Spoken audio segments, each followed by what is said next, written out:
Continuando en esta parte con las lesiones de la corteza cerebral, ahora nos vamos a referir a la corteza visual primaria y a sus vías aferentes.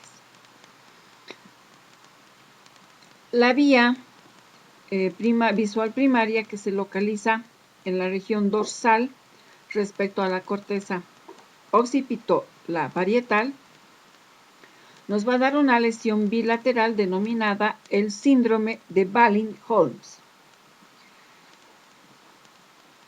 La vía visual primaria, que se localiza de forma ventral en relación a la corteza occipitotemporal, nos va a dar una lesión bilateral denominada agnosia visual. Dentro de las áreas de asociación visual primarias, vamos a tener entre las aferencias y eferencias que se ubican en el área 17 de Brodmann. Las aferencias se van a ubicar en el núcleo geniculado lateral y en el núcleo pulvinar. Las eferencias son las que van a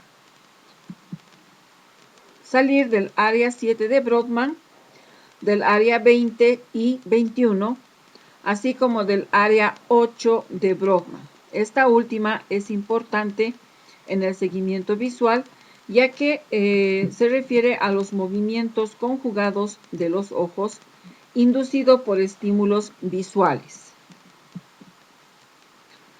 Las áreas de asociación visual primarias van a ser el área 7 de Brodmann y la corteza inferotemporal. En el área 7 de Brodmann, esta se va a localizar en la corteza parietal posterior. Se relaciona con la estereotipsia y el movimiento. La corteza inferotemporal, que es correspondiente a las áreas de Brodmann 20 y 21, como podemos ver en las imágenes que están señaladas con las flechas, van a tener una función de análisis de la forma y color. Esto se refiere en cuanto a la función visual más alta y específica.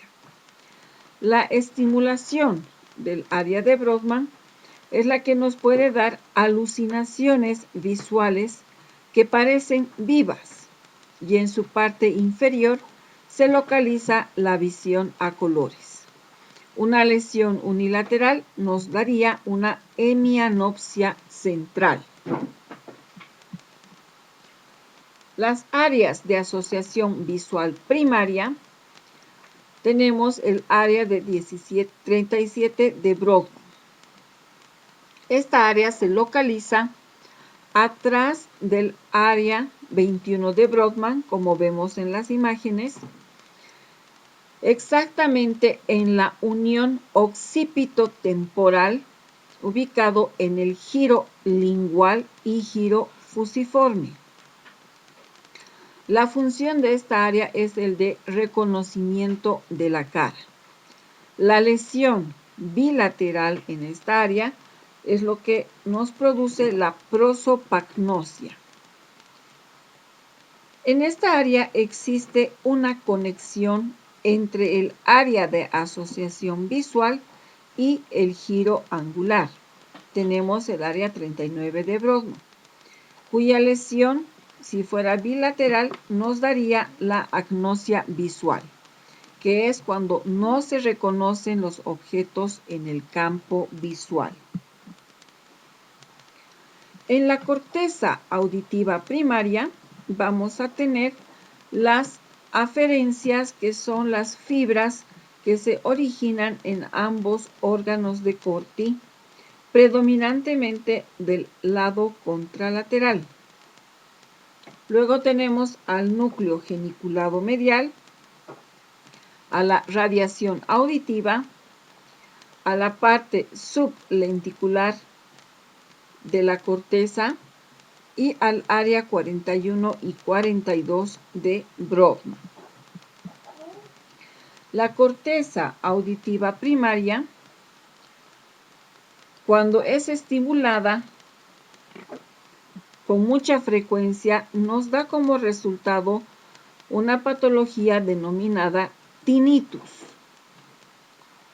Las lesiones que se pueden dar en la corteza auditiva primaria van a ser el deterioro de la localización del sonido en el espacio, la disminución de la audición en ambos lados, especialmente en el lado contralateral.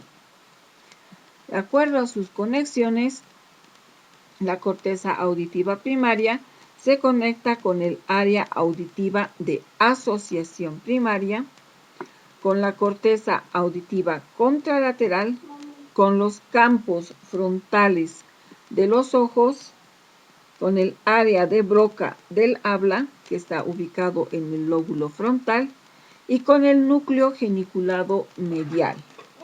Entonces, de esta forma, la corteza de asociación auditiva primaria se va a localizar en el área adyacente al giro de Hech, que está ubicado en el giro temporal superior, como podemos advertir en la imagen, correspondiente al área de Brodmann número 22.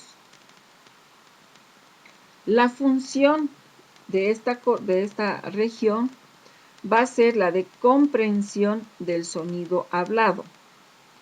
El área de Wernicke, que corresponde al hemisferio dominante, y en este tenemos también el hemisferio no dominante, que se especializa en la información auditiva no lingüística. Esto quiere decir a los ruidos ambientales, melodías y a la prosodia. Seguimos con las lesiones de la corteza de asociación auditiva primaria. Esta región tiene conexiones con la corteza prefrontal por la comisura anterior. Se relaciona también con la corteza prefrontal, premotora, parietal y del cíngulo a través del cuerpo calloso. Las lesiones que podemos advertir en esta región van a ser en el hemisferio dominante la afasia receptiva. Las que son bilaterales nos van a dar la agnosia auditiva en presencia de audición. En cuanto a las desconexiones del área 22 con el área 41 y 42, vamos a tener una mala comprensión del lenguaje hablado y mala repetición con comprensión intacta del lenguaje escrito. La corteza gustativa primaria va a ser la que se localiza en el opérculo parietal, donde indica la flecha en color rosa en la imagen superior. Esta va a corresponder al área de Brodmann 4 y su función va a ser la de discriminar entre diferentes sensaciones gustativas, como hemos hablado alguna vez sobre los diferentes sabores y sensaciones que producen. Las lesiones irritativas van a ser las alucinaciones del gusto que preceden a ataques epilépticos.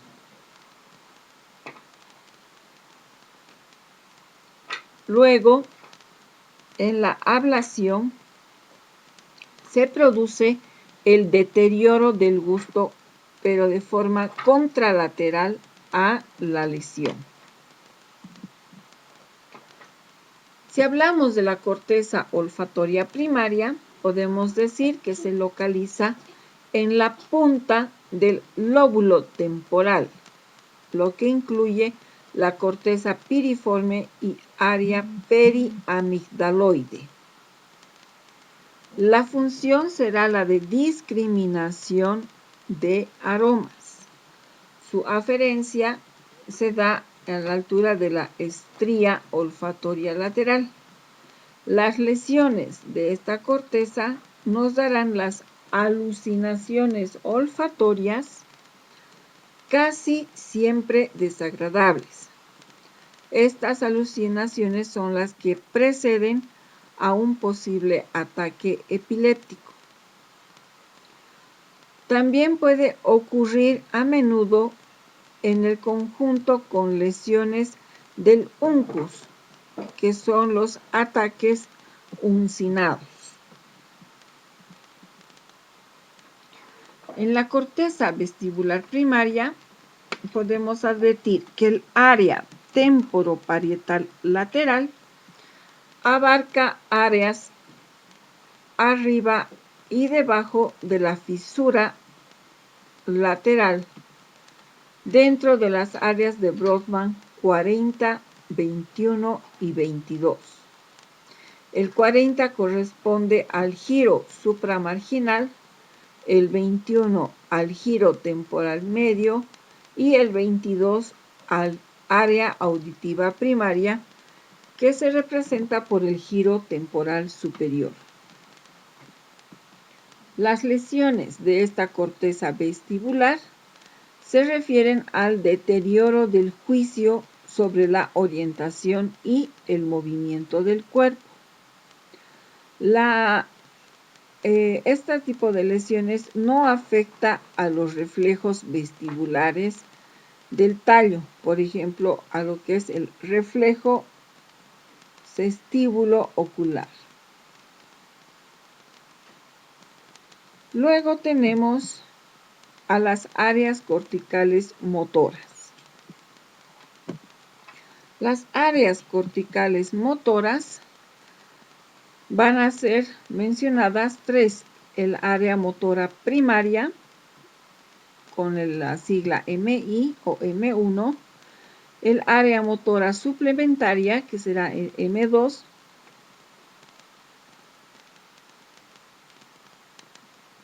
el área premotora.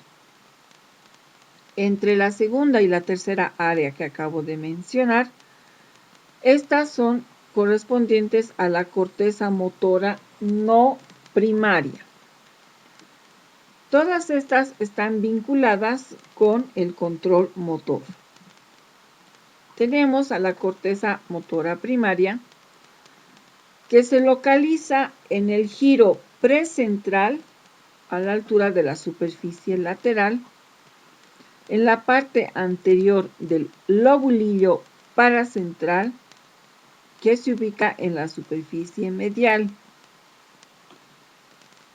Tenemos al área de Brodmann número 4, y en forma general la función de la corteza motora primaria será el de inicio de los movimientos finos muy hábiles, como por ejemplo el de abotonarse la camisa o coser,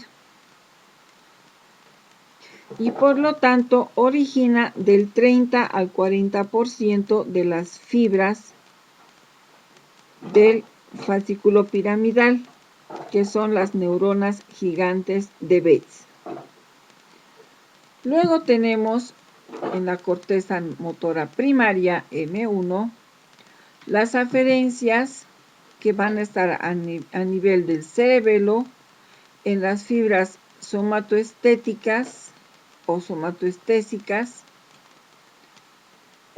y por último a la corteza M2. Si hubiera una ablación en esta zona, los signos iniciales serán parálisis flácida hipotónica en la mitad contralateral del cuerpo, la pérdida de todos los reflejos. Los signos posteriores a la ablación será la de recuperación del movimiento, especialmente en las articulaciones proximales. En las distales permanece el deterioro del movimiento. Los reflejos miotáticos exagerados y el signo de Babinski positivo. En caso de que fueran epilépticos con una lesión de la corteza MI, existe un patrón convulsivo. En lo que se refiere a la marcha jacksoniana, esta misma marcha muestra movimiento epiléptico de forma inicial en una parte del cuerpo y luego prosigue a otra parte del cuerpo.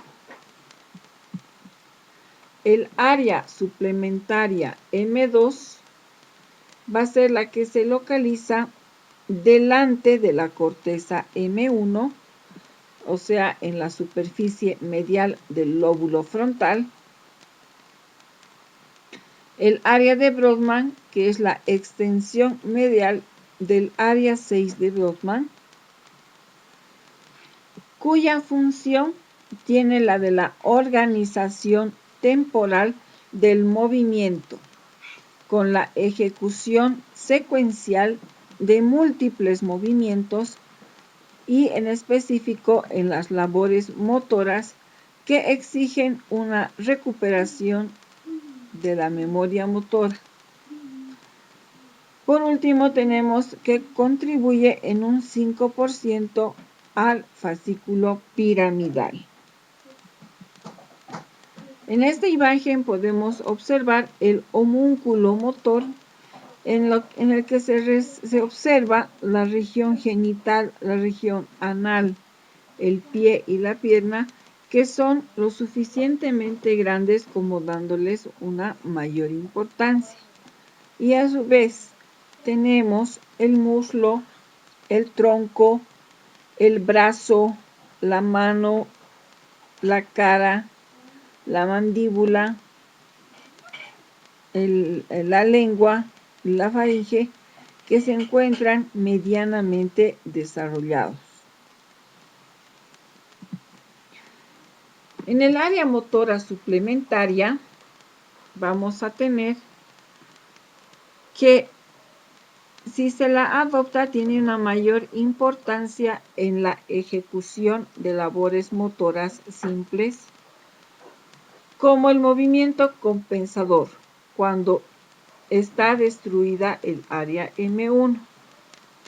La estimulación va a ser la que suscite el movimiento, pero los movimientos complejos en preparación para asumir posturas características en relación a los daños. Es así que tenemos en la fase aguda siempre estas alteraciones que puedan existir serán transitorias.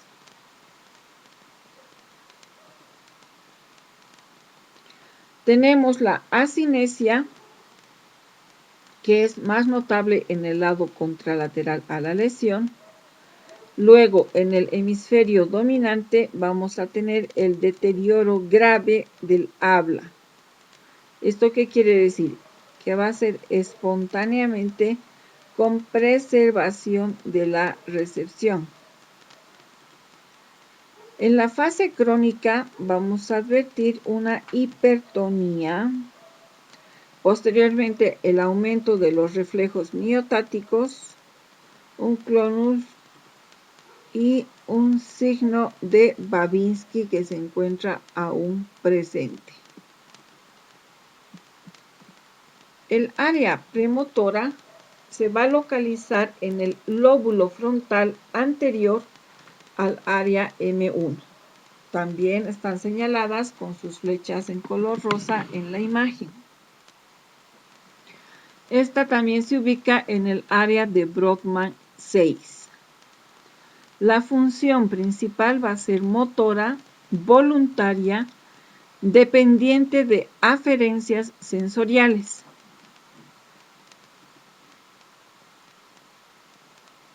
Que alcanzan un objeto, luego será el de obedecer una instrucción hablada, identificar un objeto por la manipulación. Esta área premotora origina el 30% del tracto piramidal, por lo que va a requerir la coordinación entre muchos grupos musculares.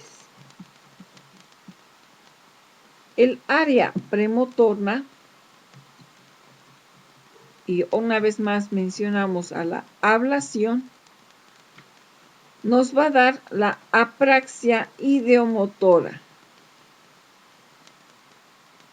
Luego tenemos las manifestaciones clínicas con signos iniciales y signos posteriores.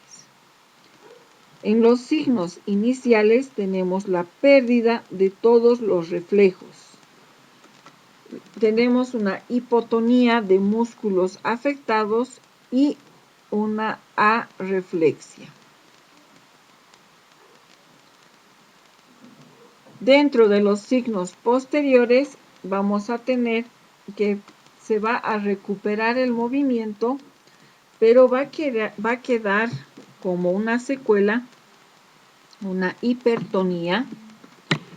Los reflejos miotáticos serán hiperactivos y aún se encontrará presente el signo de Babinski.